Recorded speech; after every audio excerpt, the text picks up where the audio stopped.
En esta última parte de nuestro estudio de Colosenses 3:16 nos vamos a enfocar en el uso de la música para nuestra edificación espiritual como individuos y como iglesia. Dice nuestro texto: que la palabra de Cristo habite en abundancia en ustedes, con toda sabiduría, enseñándose y amonestándose unos a otros con salmos, himnos y canciones espirituales, cantando a Dios con acción de gracias en sus corazones. No creo aquí que se refiera a instrucciones acerca del tipo de música que se deba usar, sino más bien a los contenidos de la música. Y nos está dando 3 tipos de contenidos diferentes, y son salmos, número 1, número 2, himnos, y número 3, canciones espirituales. ¿Cuál es la función de la música en la iglesia? Este texto nos muestra que la función es enseñar y amonestar. ¿Por qué? Porque dice que la palabra de Cristo habite en abundancia en ustedes con toda sabiduría, enseñándose y amonestándose unos a otros con salmos, himnos y canciones espirituales. Deben ser las 3, según esto, no solo una de ellas. Hay iglesias que se enfocan mucho en himnos. Hay iglesias de corte de pronto un poco más tradicional, más histórico, que enseñan que solo debe ser los salmos lo que se debe cantar. Y las iglesias modernas, más bien de tipo carismático, suelen cantar solo canciones espirituales. Algunos dicen que las canciones espirituales se refiere al cántico nuevo o al cántico espontáneo únicamente, pero no veo respaldo bíblico para afirmar eso. Pienso que las canciones espirituales son las canciones que permiten o brindan un poco de libertad de adoración a los creyentes de una manera más espontánea, de una manera que eleve, digámoslo así, su espíritu y su alma al Señor. Y la mayoría de iglesias se enfocan solo en ese tipo de música contenida de canciones espirituales, digámoslo así. Pero la Biblia nos está dando instrucciones de que sean salmos, sean himnos y sean canciones espirituales. Creo que la función principal no es crear una atmósfera espiritual. La Biblia no respalda eso.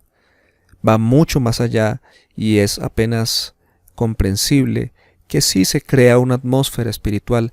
Es imposible pensar en adorar a Dios y no sentir deseo de adorarlo, y no sentir deseo de rendir nuestro corazón, y no sentir que su presencia se mueve especialmente entre nosotros.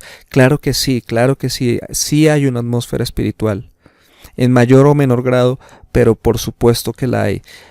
Sin embargo, nuestro propósito principal no debe ser crear esa atmósfera, y quiero que se le preste atención a la palabra crear. Más bien debemos esperar que se produzca, pero nuestra responsabilidad y nuestro propósito principal, pienso yo, que es enseñar a la iglesia, enseñarla y amonestarla por medio de esta música, y los contenidos son primordiales para eso. Por eso es muy importante que los salmos, los himnos y las canciones espirituales estén saturadas de la palabra de Cristo. Todo está dentro de un mismo contexto, si te das cuenta. Que la palabra de Cristo habita en abundancia en ustedes con toda sabiduría, enseñándose y amonestándose unos a otros con salmos, himnos y canciones espirituales. Significa que las canciones más eficaces para adorar a Dios, las canciones más eficaces para acercarnos a Dios, con esa sabiduría, acercarnos a Dios, recuerden que lo hablábamos en nuestro video pasado, las canciones más eficaces para edificar nuestra vida espiritual son aquellas que están saturadas de la palabra de Cristo, es decir, que nos revelan lo que Él hizo, que nos revelan su amor, su misericordia, su gracia, su gloria, etc. No son canciones que son una inspiración poética meramente, sino que están basadas en la palabra de Dios. Estamos hablando de música y lo señalo de las tres fuentes que son salmos, himnos y canciones espirituales. Son canciones con un alto contenido bíblico y teológico, porque cumple la función de enseñar. Y creo que muchas de las canciones que hoy en día cantamos de la iglesia tienen un contenido teológico y bíblico muy pobre, y esto no debe ser así. Si miramos en el contexto de Colosenses 3, Pablo está buscando que nosotros como iglesia pongamos la mirada en un solo lugar. Dice, si ustedes pues han resucitado con Cristo, busquen las cosas de arriba, donde está Cristo sentado a la diestra de Dios. Pongan la mira en las cosas de arriba, no en las de la tierra. Y si Pablo quiere que las iglesias hagan esto, en el versículo 16 dice que también por medio de la música somos enseñados.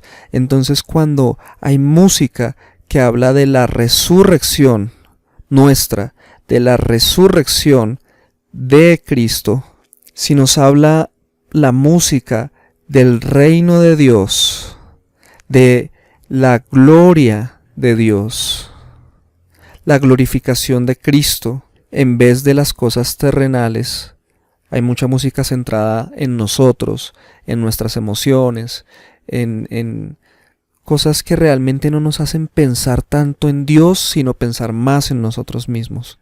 Creo que la adoración no va a ser realmente sincera, profunda y espiritual. En el capítulo 4 de Juan, Jesús dice que está buscando adoradores en espíritu y en verdad. Y creo que la manera de poder adorar a Dios en espíritu y en verdad es cuando nuestros ojos se ponen en Él y en las cosas celestiales. Esa es la música que va a despertar en nosotros, cuando la cantamos, va a despertar en nosotros acción de gracias sinceras, de corazón. No es solo canciones que eleven nuestras emociones por una linda melodía o por una letra muy poética, sino por la palabra de Cristo revelada en las canciones. Creo que es tiempo de evaluar qué música cristiana escuchamos, qué música cristiana estamos cantando con la iglesia, porque la música cumple una función primordial de enseñanza. Somos discipulados por medio de la música, no solo buscando pasar un momento especial, sino que estamos siendo discipulados, llevados a la adoración del Dios verdadero, del Dios revelado en las Escrituras, del Dios que se hizo hombre y murió por nosotros en la cruz para salvarnos, para darnos una vida nueva, dejando atrás nuestro pasado y dándonos un propósito, dándonos una misión para vivir para Él, sabiendo que esperamos una casa gloriosa en la eternidad. Estaremos con Él y disfrutaremos de su reino y de su presencia por toda la eternidad y le adoraremos siempre. Así que si este video lo están viendo músicos, integrantes de grupos de alabanza, de iglesias o compositores, quiero animarlos a que se llenen de la palabra de Cristo, a que se llenen del Evangelio, de todo el testimonio del Antiguo Testamento que da de Cristo, de la profundización del Evangelio que nos da el Nuevo Testamento y de las palabras mismas y de las enseñanzas mismas de Cristo hecho hombre en los Evangelios. Esa palabra que es eterna, que nuestras canciones tengan verdad bíblica, que nuestras canciones tengan palabras de vida eterna. Padre, enciende una pasión especial en nuestros corazones por adorarte, con salmos, con himnos, con canciones espirituales, abriendo nuestro corazón y nuestra mente a la gran variedad de contenidos que podemos sacar de la Biblia para adorarte a ti tal y como eres y no como nosotros nos lo podemos imaginar. Revélate a tu iglesia cada día más para que podamos ser edificados, enseñados y amonestados unos a otros, incluso por medio de la música, porque ahora sabemos que eso deseas, que te agrada que así sea. Y así podamos levantar canciones agradecidos en nuestros corazones por quien eres y por todo lo que has hecho. Gracias por tu palabra. En el nombre de Jesús. Amén y amén.